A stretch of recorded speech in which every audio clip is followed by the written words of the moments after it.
this really is the only place that you can land. Right here and a little bit like right here. But you cannot land anyplace else on this island. This is it. This is when was this installed? Well, the Coast Guard came in and fixed this in probably in '76. Obviously, it needs maintenance. You'll see some pictures in there. Well, you can even begin to see it. Well, you can't really.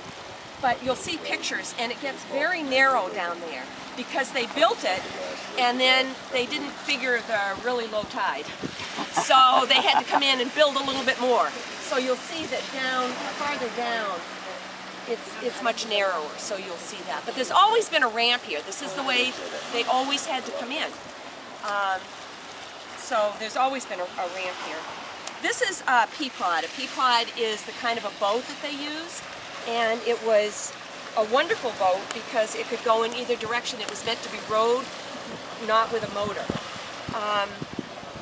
There is a story that we'll be telling you about a rescue out here, and I did read an article that had a Peapod been used instead of the boat that was used, the rescue would not have been necessary, that the people would have been safe, but we'll talk about that in a few minutes. This is a modern day Peapod. It's a store in Massachusetts, I think.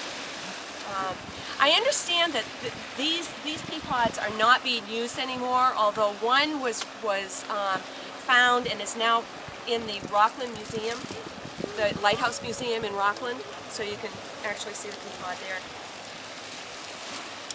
This is just a picture of our ramp, very much like it is today. The lighthouse keepers, I don't think we have, I think they both left.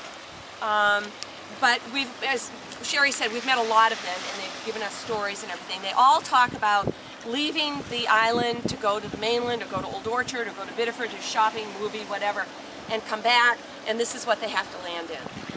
So hopefully we're not going to have to land in this.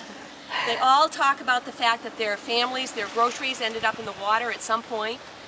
Children were taught to swim at and survive in the water at a very, very young age. They had to, totally surrounded by water. So we don't do tours when it's like this, but there have been times when we've been called and say, get down here, we're calling it, because it was getting pretty hairy.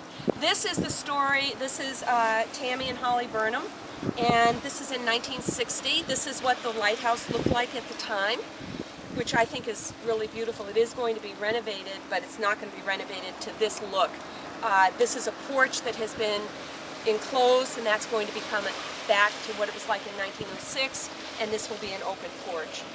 The tower is renovated with the donations that people have given us over the years, and since 2004, and we finally have renovated the tower. We can now go up the tower.